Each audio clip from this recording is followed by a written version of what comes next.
I posljednje minute naše današnje emisije, a stvarno smo imali danas puno gostiju i sad kad bi ja trebala pobrojati sva događanja, teško bi se sjetila. Vi pamtite, to je najvažnije.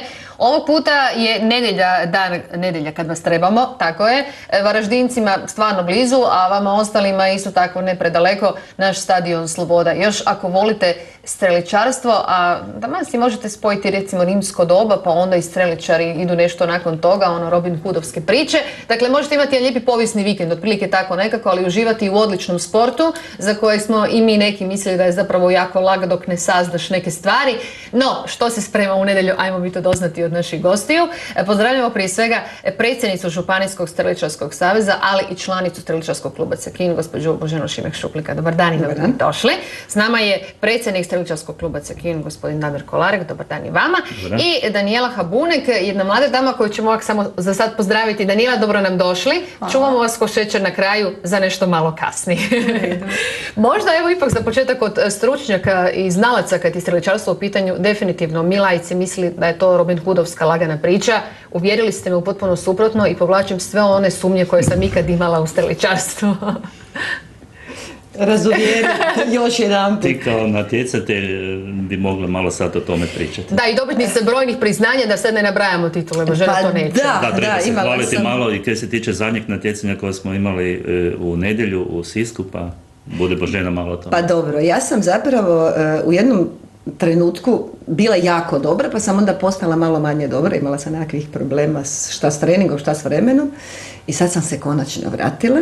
I vratila sam se, dakle, svojim prvim turnirom u Sisku, ove natjecateljske vanjske sezone i imam novi državni rekord. Dakle, to je vezano za mene.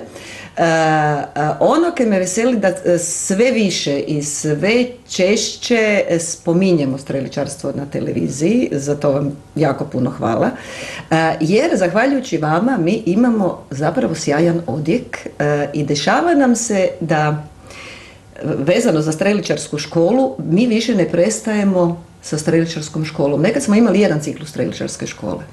Pa smo onda imali 2 ciklusa po nekakva 3 mjeseca streličarske škole. Nama streličarska škola sad ide u kontinuitetu. I to na način da recimo, sad, mi smo stalno to prezentirali kao obiteljski sport. Mi u ovom trenutku imamo jednu obitelj za koju smo, samo za njih smo organizirali jedan ciklus streličarske škole, jer se radi o mami, tati i 4 djece. Pa mislim, imali ljepše. Dakle, oni nisu jedina familija naša u klubu. Ima i više i svi postižu sjajne rezultate. I to je onaj dio koji mene osobno veseli, jer ja stalno radim na promidžbi i sad isto će se dešavati uskoro neke stvari gdje ću ja morat opet promovirati sport, a ponekad bih htjela nešto drugo. Mi organiziramo u nedjelju streličarski turnir, o tome malo predsjednik kluba, da se ja malo odmorim. Dakle, jer imam još svašta za reći. Dobro, što nam se sprema onda u nedjelju? Dakle, mi u nedjelju imamo turnir međunarodni, disciplina olimpijska, znači gađa se 2 serije na 70 metara s olimpijskim lukom. Naravno da su zastupljene i sve druge kategorije i stilove, znači jedan kompletan veliki turnir sa dvobojima na kraju, najzanimljiviji dio. Prošle godine smo nakon dugo vremena u Varaždinu prvi put organizirali vanjski turnir. Mi obično radimo dvoranske turnire gdje smo na glasu kao odlični organizatori. Prošle godine smo napravili krasan turnir na Slobodi. Svi su bili oduševljeni, naravno i mi kao organizatori. Evo, rekli smo budemo i ove godine to napravili isto tako. Odaziv je dosta dobar, obzirom da je ove godine nas sve skupa meteorologija malo zeznula, pa je bilo dosta kišno i hladno. A ja se nadam da bude ovaj put to sve jako dobro u redu. Pripreme su gotove, sve je pripremljeno, čekamo zadnji čas samo da postavimo teren i da odradimo taj turnir na zadovoljstvo svih. Streličarima zahtjevnije i lakše dvoransko natjecanje ili ovo na otvoreno? Pa ja bih rekao da nema razlike. Radi čega? Vani se gađa na veće udaljenosti, ali su puno veće mete, puno veća lica. U dvorani se gađa na male udaljenosti, znači klasična dvoranska disciplina je 18 metara, ali vam je 10 veličine 2 kune. Dakle, ne znam baš, ne bi znao reći kaj je puno lakše. Naravno, vani ima određeni utjecaj vremenske prilike, Istina je da ljudi više vole gađati u dvorani, ja ne znam zašto, meni je dvorana nužno zlo u streličarstvu, ono po zimi kad nemaš gdje trenirati, onda smo u dvorani. Više volim vanjske discipline, ne samo klasično metno streličarstvo, naravno i one, nazovimo šumske discipline, znači i 3D i field streličarstvo, koje isto ljude jako puno privlači.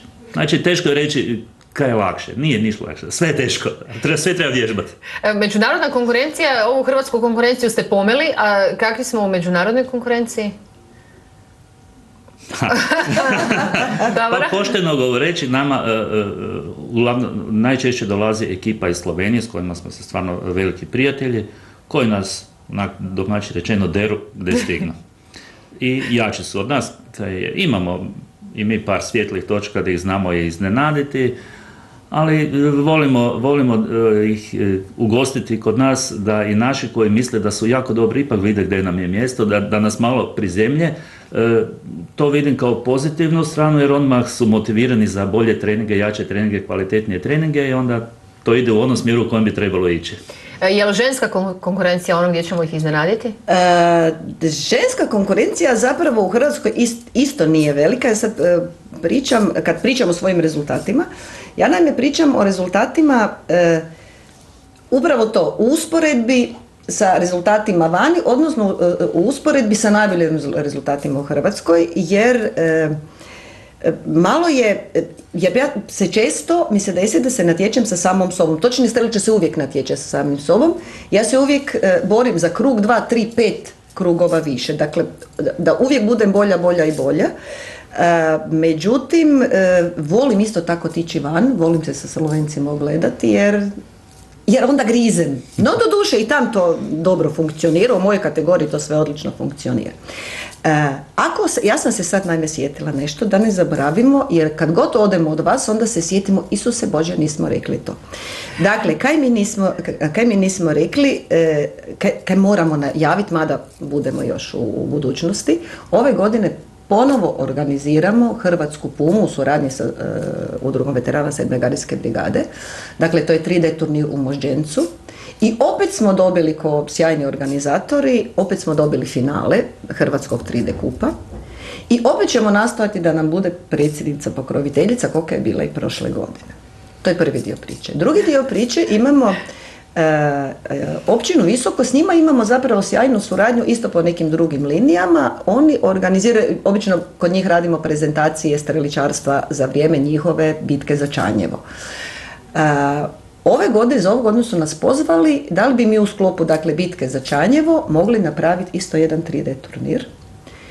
Odnosno 3D turnir, jedan streličarski turnir, ponovo se vraća, da li će biti field 3D, ne znam, nije bitno, to ćemo još dogovoriti. Dakle, veselimo se jer idemo šire. Zovu nas, sad više nije da se gurate, da lijepo molite, čujte pa mi bi ovo, mi bi ono. Ne, čak šta više, sad ljudi nas zovu i to je prekrasno. Još jedna stvar, trudit ćemo se raditi čim više team buildinga.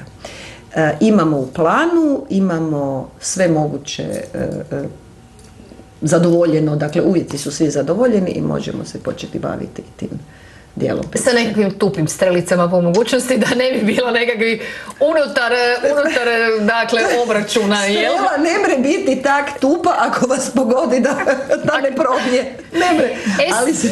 Sad, ne znam da li još niste članice Danijela streličarskog kluba Cekin, stignete. S obzirom na ovu pozitivu i entuzijazam, mislim da ćete uskoro i vi uzeti. Pristupnica je na potpisu već. Eto, to sam htjela pitati. Čisto evo za kraj, zašto smo vas čuvali ko šećer na kraju, postoji suradnja, niste članica kluba, ali suradnja itekako postoji. O čemu se radi? Znači, naša tvrtka Mobilisis u kojoj radim je postala sponzor streličarskom klubu Cekin. Odlučili smo se iz razloga jer tvrtka Mobilisis općenito sudjeluje u društveno odgovornom poslovanju i želimo dati neki doprinos zajednici u kojoj poslujemo i zaposlenici su dosta zainteresirani, sviđa im se to, organiziramo jedan team building i eto, pozvali smo streličarski klub da se okušamo u tome. Možda se nekome svidi, možda meni, pa upišem.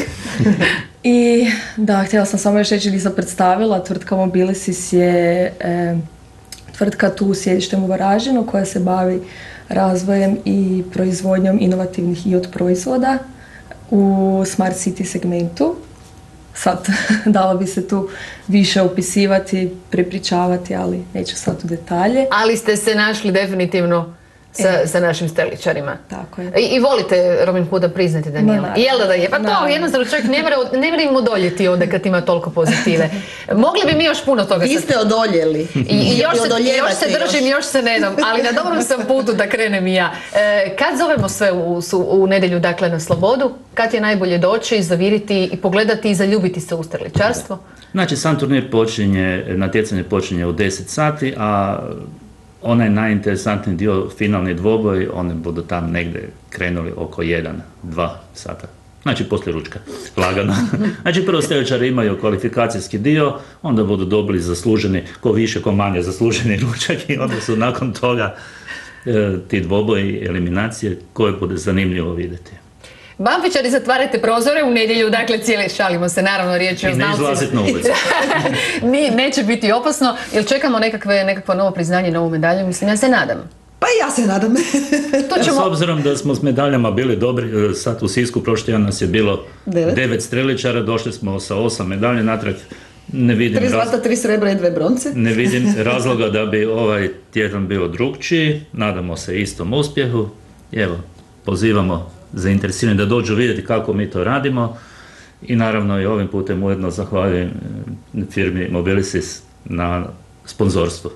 Uspješnu ovu zajedničku suradnju želimo, puno uspjeha ove nedjelje i čekamo vas opet s dobrim rezultatima. Hvala lijepa. Hvala vam lijepa. A meni za kraj taman toliko vremena, tek sam sad vidjela koliko nam je sati već, ali to nam je gužva. Podsjećamo vas, dakle, da te poslovno savjetovanje organizira seminar računovodstvene novosti i porezne aktualnosti za poduzetnike u Varaždinu u Park Boutique hotelu u ponedjeljak 6. lipnja od 9:30. Aktualne teme, dopune zakona o računovodstvu, aktualnosti kod poreza na dohodak, PDV, porez na dobit i sve ostalo, sve što trebate znati vam je to ispisano na ekranu. Iznos je za pretplatnike časopisa FIP 400 kuna, za nepretplatnike 600 kuna, ali dobite i pretplatu na časopis za drugu polovicu 2016. Pišite podatke, javite se, imate vremena do ponedjeljka 6. lipnja. Ovo je bilo na jedan dah, ali smo uspjeli. Želim vam lijep i ugodan nastavak dana. Ostanite uz program BTV televizije, a mi smo s vama opet sutra točno u 9. Doviđenja.